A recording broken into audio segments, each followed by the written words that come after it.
just got... Hey everyone, Anthony Fantano here, the internet's busiest music nerd. And it's time for me to go over what I felt were the best and the maybe not so best tracks of the week in the weekly track roundup. Yay, yay, yay. First off, I want to give a shout out to the live dates I have coming up on the East Coast in August on the 23rd, 24th, and 25th in Massachusetts, New York, and in Connecticut at the Sinclair Rough Trade, as well as the Space Ballroom. I'm going to be there live speaking. I'm going to be there. Cal's going to be there. It's going to be music. It's going to be memes. It's going to be silliness. It's like a TED Talk on acid for the music nerd set, I suppose. Also want to give a shout out to our continued sponsor, the good people over at The Ridge. They make these nifty, metal, plated, minimalist wallets. Mine's got a few marks on it. That's because it's holding up tight in my front pocket. Fits nicely over there. Hit up the link down below. Use promo code MELON to get 10% off of your order. Also shout out to our Turntable Lab and Amazon associate links down there. Hit up that Turntable Lab link, grab a colorful pressing of a record. We get kickback from it. Supports the segment, supports the channel. Also a few more shout outs. One to singer-songwriter Joycie, who has a brand new track out, which you are linked to down below. It's titled Better. You may remember Joycie from her little vocal appearance that she did on that Couch Chesta song about trying to get a girlfriend in the club. So she did some vocals on that track, and she now has a new track out. That's not too bad. Also, want to give a shout out to another friend of the show, Mr. Hot Dad, who has a new Jesus project out. It's songs all about Jesus. Hot Dad has done a whole Jesus album over here, guys. A whole Jesus record. Recommended highly to fans of rock, pop, all music, as well as fans of Jesus, and maybe people who aren't so much fans of Jesus. I think the non-Jesus fans will get into it too. Also want to give a shout out to Bring Me the Horizon, whose new record I didn't love, but it surprised me. It surprised me how many good tracks there were on it. And they have a couple of new Spotify singles out where one of them was a cover of the track Drone Bomb Me from ANOHNI. Never thought I would hear this kind of crossover before. And their rendition of the track is actually kind of beautiful. It's actually stunning. So, yeah, I don't think I have anything else to say. Those are the shout outs. All right, worst tracks. The worst tracks of the week. The tracks that I thought were the worst. My least favorite tracks of the week. We have a few. One being the new Prophets of Rage track. Yes.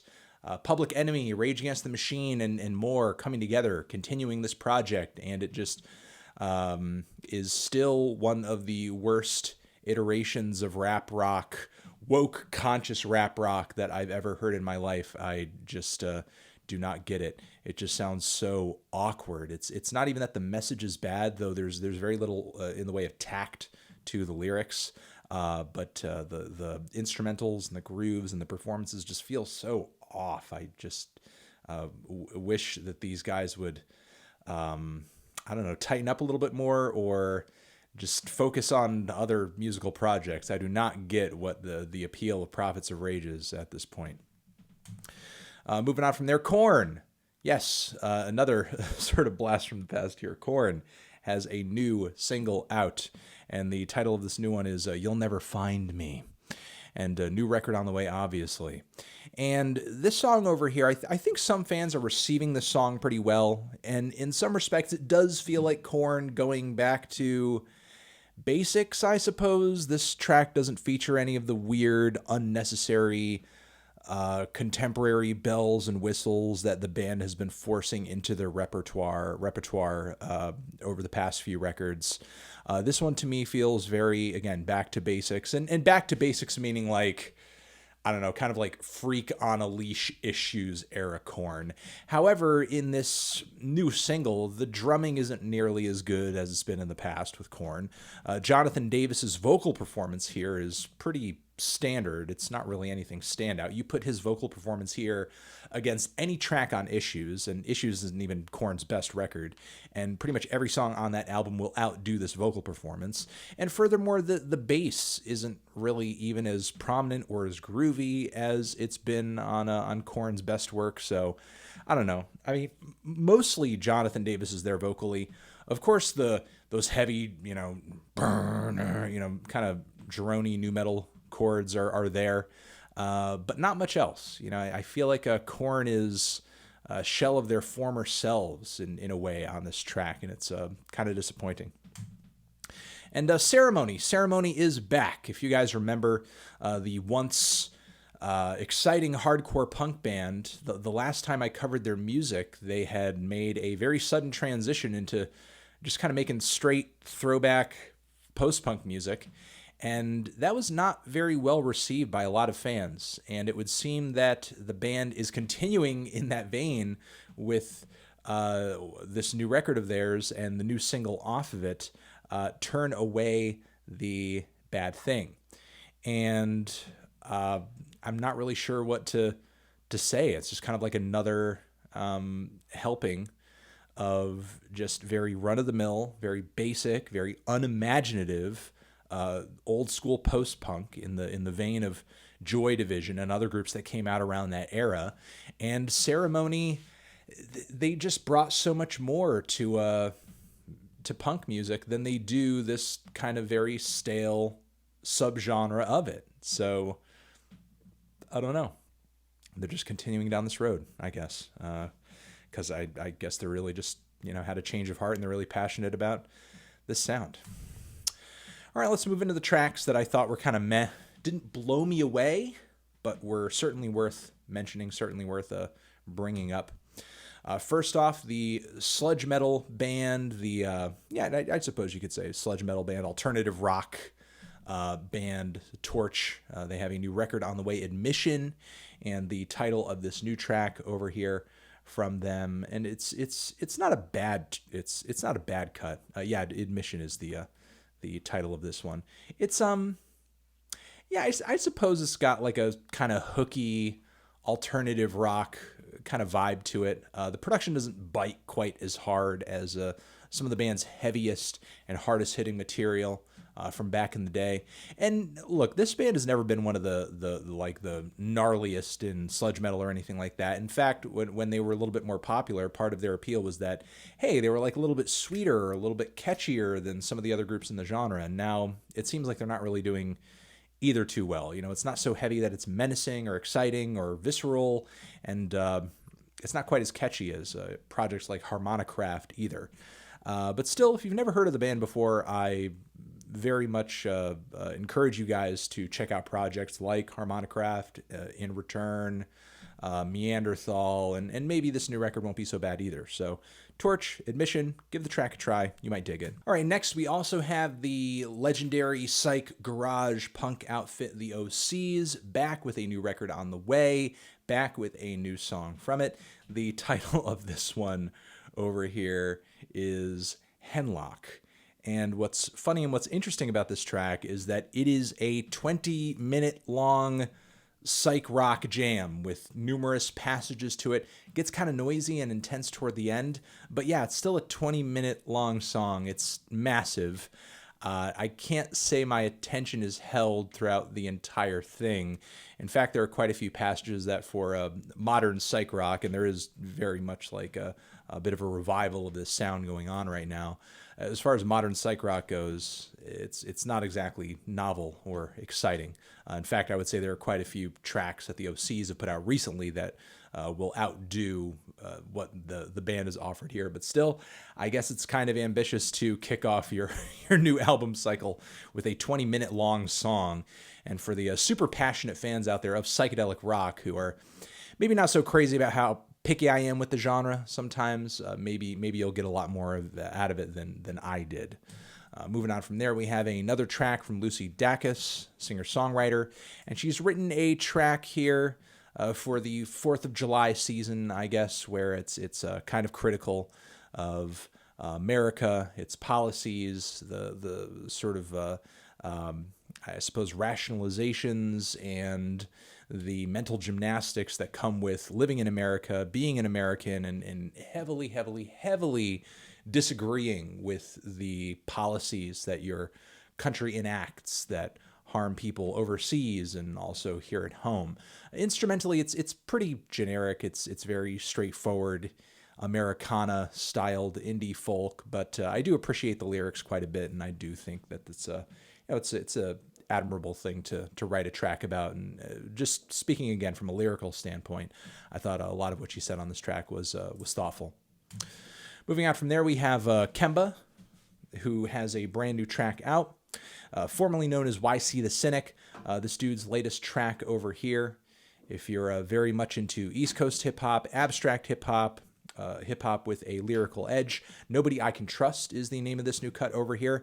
And there are a lot of things I like about this track. I think the instrumental is pretty cool. I think the chorus is sick, but the verses, in my opinion, are very awkwardly delivered. And for whatever reason, when Kemba is rapping on these verses, the vocals are kind of mixed and distorted in a very weird way where they don't slide into the instrumental all that well. They feel like they're just placed into it in a very odd way, and it's like he's kind of rapping outside of a like a McDonald's drive-through speaker or something. I don't quite get why the vocals were manipulated and kind of messed with in the way that they were on this track. I think it's a detriment to the enjoyability of the song, but still, again, if you're crazy into East Coast and abstract hip-hop, I would recommend that you give this one a shot at least. Moving on from there, H.E.R, R&B artist H.E.R, who was once anonymous, but now has kind of, revealed herself and everything, but still kind of maintains a bit of a shadowy demeanor. She has a brand new track out featuring YBN Cordae. It's not bad. It's kind of a standard contemporary R&B track with a solid rap verse on it. Nothing crazy ambitious from either of these two on this track, but it sounds fine while it's on. Moving on from there, we have FINNEAS. FINNEAS, who you guys have heard me talk about before in the Billie Eilish review, because FINNEAS is Billie Eilish's brother, and he is putting out some solo material. So he has a song and a music video out that has been making the rounds. It has almost like 1 million views at this point. And the name of this one is I Lost a Friend. And it's a pretty emotional ballad. It's got some nice moments on it.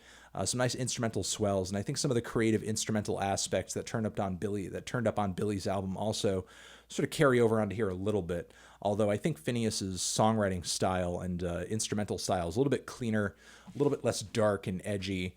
To me, a lot of what he was doing here almost read to me as like, I don't know, this is sort of like a ballad Coldplay would put together or something. Of course, with I think a more tasteful instrumental and not quite as much I guess corniness generally, but maybe just a little too clean and a little melodramatic for my ears, but still it sounded like a decent ballad and was well put together and well structured. So and as long as I'm into FINNEAS and Billie working together, I'm most likely going to be trying to check out what FINNEAS is doing in a solo capacity. So yeah, it wasn't bad.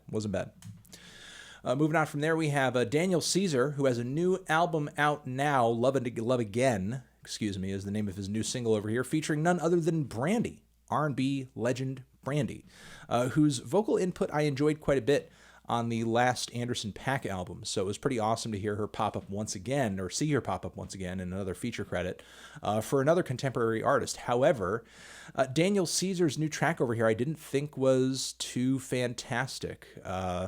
On his latest record, from what I've been hearing so far, it's like he's kind of taking the vibe and the style of R&B and sort of pushing it into a slightly more abstract and almost like bedroom pop-ish realm. And as a result of that, I think there are some aspects to it that are a little sloppy to the point where it hurts the likability of the track. I would say that specifically Brandy's vocals on this song could have used maybe a second or a third take or something. There was definitely something off about her delivery on this track, and off about a few other things as well. I mean, I get that Daniel may be trying to catch maybe lightning in a bottle on this track and maybe play it a little fast and loose as far as like how the instrumentation comes together, or some of the performances don't need to be like, super perfect or just like 100% on. But again, I think this sloppiness is not necessarily all that good for his record. It does work in some contexts, and there are some lo-fi alternative R&B albums where I've heard it work too, but for whatever reason, it's not really clicking on his new LP for me so far. Moving on from there, Clairo has a new single out. If you guys are huge into that bedroom pop vibe, but you want to hear it with some slicker auto-tuned vocals, I guess you should definitely try this new track out over here, Closer to You. Ballad-wise, it's not bad, but I think the auto-tune does kind of wear out its welcome after a little while, and whatever vocal effect it is, honestly, that does wear out its welcome after a little while, and the instrumental does feel like kind of flat. It's not a very dynamic instrumental. It doesn't progress to a very interesting or an exciting place, and as a result of that, this one just felt very one-dimensional. Moving on from there, we have Brittany Howard of Alabama Shakes fame. She is coming out with a new solo record, and this new song over here of hers, History Repeats, is kind of interesting. I guess being in line with its title, the song is kind of repetitive to the point where it does grow a little stale toward the back end, but the vibe and the groove of this track was intriguing in that it was almost like she was trying to pull from the world of New Orleans funk on this one. It's like she was trying to pull off something like from the Meters catalog, just very angular, stringy licks and playful grooves all over this track. The issue, though, being that as it continues on, it sort of like stays in this groove rut for a while, and again, it does get kind of tired before the song ends up finishing. But still, I did like the vibe that she was shooting for on this track. I think it just could have used a more interesting structure. Moving on from there, Blanck Mast has come out with a brand new track, No Dice. It's a very, I guess, glitzy and glossy electronica cut, a little glitzier and glossier than we're used to hearing from this project, whose tracks are usually a little more abstract, noisy, strange. Moving on from there, Big K.R.I.T has come out with a couple of tracks from his new full-length album so far, and much of them up until this point, including this latest one, I just thought have been okay. Addiction is the name of this new one, featuring Lil Wayne and Saweetie. And it just seems like very slick, straightforward, standard pop rap, pop trap, which is a little disheartening because K.R.I.T to me is a pretty unique artist, even if he does tend to wear his Outcast, and his UGK influences on his sleeve. He does stand out in the southern hip-hop field, certainly, but not on this track, not on this cut, sadly. To me, he's sort of like, I don't know, put together a very competent pop rap track here, but it's not really much else. The Lil Wayne verse is not really his best, and Saweetie doesn't do much more than just kind of hop on the chorus just to add a bit of a vocal variety to the track, so yeah, it was okay. Moving on from there, Wigs, we have a track from A$AP Ferg over here featuring ANTHA as well as City Girls, and it's just kind of your standard club banger with, obviously the Wigs reference kind of being in league with contemporary lingo and so on and so forth. It's catchy, but it's I think the shelf life on this one is going to be kind of short. It's very bubblegum, After a while, it's going to lose its flavor and be quickly replaced by a track that is just as hooky and, even more relevant and even more recent in terms of culturally what it's referencing in its, again, in its lingo. So moving on from there, let's get into the tracks that I thought were the best this week, the ones that really kind of left a bit of an impression on me and I thought stood out, thought were special. One, the new Serpent with Feet track. You guys might remember the project of Serpent with Feet that I reviewed, I think, earlier this year, or was it last year? I can't quite remember off the top of my head, but still, last time I covered Serpent with Feet, I came away from the abstract R&B and art pop approach this project was taking, came away from pretty impressed. And this new track over here is kind of surprising in that it features none other than Dolla, who, look, I mean, given Ty's last couple of records, I mean, every once in a while he does hit listeners with kind of a weird artsy idea. And that does make me scratch my head, and that does make me think, man, this guy is like really punching underneath his artistic weight. Like he could be writing or could be like making songs, making music that's a bit more personal, a bit more introspective, or maybe even like a little left field. And the fact that he's hopping on a track like this, to me, like, totally confirms that, because not only is he appearing on this song, but his vocal performance on the track is really good. And it's, I don't know, just really encouraging to hear this sort of crossover and hear it come together so well. The instrumental on this one is pretty skeletal, but the vocal performances are intriguing and beautiful and definitely speak for themselves. The title of this track is Receipts. Give it a try. Do not let it slip by you.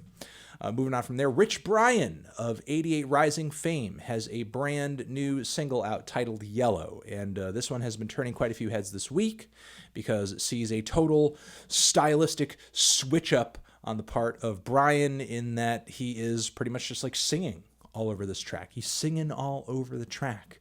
And it's pretty heartfelt, pretty powerful, grandiose instrumental attached to this one as well. I'm not saying Brian is the greatest vocalist on the block or anything, but his singing on this track is expressive. He does hold his own vocally.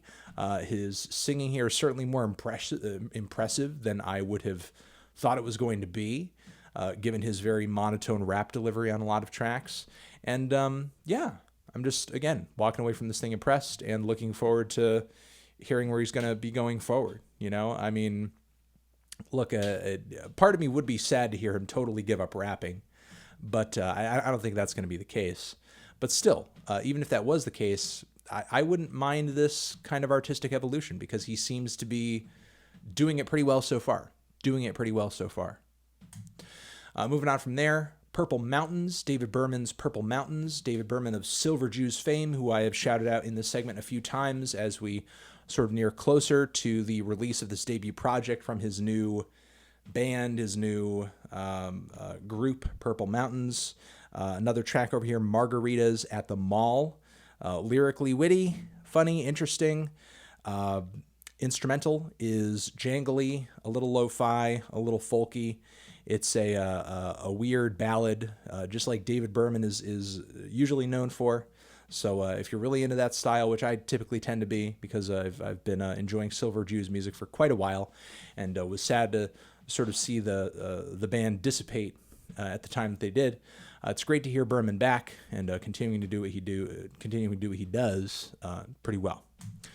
So On God, brand new single from DJ Mustard, or just Mustard at this point. He has a new album out. Not sure if I'm going to cover it in depth or anything like that, but what I can say is that this new single featuring YG, Tyga, A$AP Ferg, and A$AP Rocky is a banger. Don't know if it's really going to last for much longer than the summer, but the energy from everybody on this track, including Tyga, is not that bad. It's good. Hook is solid. Beat goes pretty hard. Standard Mustard instrumental, though. And everybody's performances definitely keeps the energy high, especially Ferg, who is sounding, I don't know, in his usual form. You know, it's been a while since I've been this into a Ferg feature. So, yeah, digging it. Lingua Ignota. Do You Doubt Me, Traitor? Do You Doubt Me, Traitor? Name of the new track over here. New record on the way. This thing is not for the faint of heart. It is not for the faint of heart. This is a deep, dark, disturbing piano piece with shouted vocals, with rushes of noisy instrumentation. It starts at a simmer and reaches a very intense boil. I wouldn't even call it a boil. It's more like, you know, just like an explosion of hot water that's just like giving everybody third-degree burns that it touches. It's insane, and it's certainly got me looking forward to the mix of influences that are going to be coalescing on this new Ignota record. So yeah, you know, my eyes are like this one listening to this. Yeah, that's essentially what's going on. It's harrowing. I'm horrified. What? What? Huh? That's essentially the experience here. It's freaky, in the best possible way. I'm not sure if I could say anything else about it other than that. You know, not going to go too deep into descriptors, as I do want to review this record. So, moving on from there, Liam Gallagher. Yes, Liam Gallagher, one half of the Gallagher brothers. formerly of Oasis, has a new track out. I've actually been enjoying a lot of Liam's recent work. You know, when he was starting to dip his toe into more solo waters, it was kind of rough. It was kind of rough. I would say he's in certainly a better place artistically right now than Noel is. And this new track over here, which is titled "The River," is a rocker. It's a rager. You know, it's got a great groove to it. It's a little old school. It's a little vintage, yes, but I like how I don't know, slightly sunburnt the production is, and I like kind of the slight aggressive edge to it as well. Rare that you hear a song from Liam these days that comes off a little badass, and that's certainly how this new track felt over here. Moving on from there, King Gizzard, new record on the way. It seems like it's shaping up to be the King Gizzard thrash metal album, and they just continue, as I hear new tracks from it, they just continue to kill it in this style, because this is just such a weird take on this genre that is so supremely good. Just continuing to dig on this new track over here and on everything the group has been teasing toward this thrash-influenced album with. Organ Farmer is the title of this cut over here. It rages. It's awesome. Great guitars, zany vocals, great grooves, and cannot wait to hear the band essentially kill it in this style that very few groups in sort of their psych garage, I guess you could even say indie sort of scene or cut from their cloth, would even dare to do, dare to touch, dare to even reference or cross over to, and yet they're doing it in a way that is very distinctly them. So, loving it.